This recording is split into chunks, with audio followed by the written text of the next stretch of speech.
Hi there, my name's Melly and today I'm going to be telling you about places to visit in terms of history and culture of Bournemouth and Dorset and slightly further afield. Before coming to university at Bournemouth I hadn't really visited much, so I thought obviously when I come down here I have to explore, and this led to many day trips and many more photos. Starting locally we have Hengistbury Head. It's just a short walk from Southbourne Beach, and when you go up there it's an incredible walk, especially on a sunny day, has sites of archaeology, and when you walk further afield, further down the road, you have an incredible view of Mudford Sandbank, which also is notorious for all the colourful beach huts that you can actually stay in overnight. They're like double bunked up and they're really cool. So it is really like a must do. There is also Pool Quay, which is really nice to walk around and also is famous for hosting the Guy Fawkes Day fireworks every year. There is also Pool Museum, which is made up of multiple buildings and tells the story of Pool Quay, Pool Harbour, and just all the history behind it, which is really good, and it's free as well, so no reason not to go in and explore. Further afield you have the Blue Pool Nature Reserve. This is just past Wareham. Although you can't go in the water, it is incredible to walk around. We sat and had a picnic next to it, and the water colour is absolutely stunning, hence the name Blue Pool.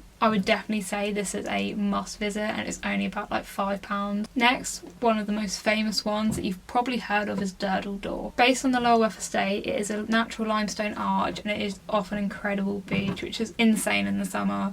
Busy, but is incredible. You have to go visit it.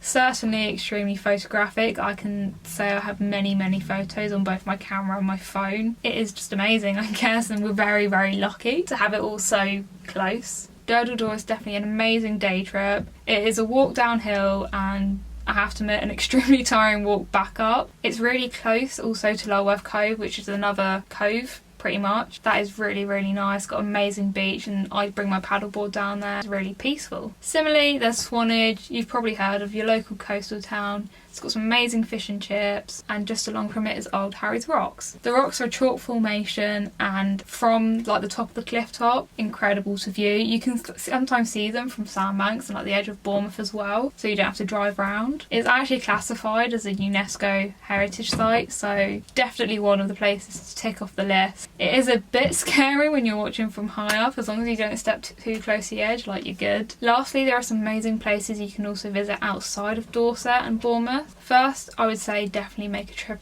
to Salisbury. You've got the Salisbury Cathedral, which you can walk around. It is in a lovely gardens and lovely park. Then there's also Old Sarum, which is like old ruins of a settlement. You can go in it, but we just walked around it. It was a lovely sunny day, you could sit down, just view it all. Obviously adding pictures, just another amazing experience, and it's not far from Salisbury at all. The classic one is Stonehenge. I'm yet to visit Stonehenge, but I've done a walk where you can see it, and I was able to like zoom in on my phone, and I have to admit it is incredible. Obviously everyone knows about the stones. That itself has a lot of history. There's also Salisbury Museum, which is next to the cathedral, which shows off like all the medieval side of Salisbury and the ancient history behind Stonehenge, which is pretty cool. And Salisbury is literally just a bus ride away, like one of the more buses up there, which is pretty cool. Lastly, I would recommend visiting Bath up in Somerset. Everyone knows you've got the lovely buildings, like the river going along, as well as also the old Roman baths that you can go in and visit. There's like a bath at the top of the building that you can go in, which looks really cool and is definitely on my bucket list as well. If you have any other questions, you can check out Bournemouth Uni website and also Subu, because they do trips to some of these places.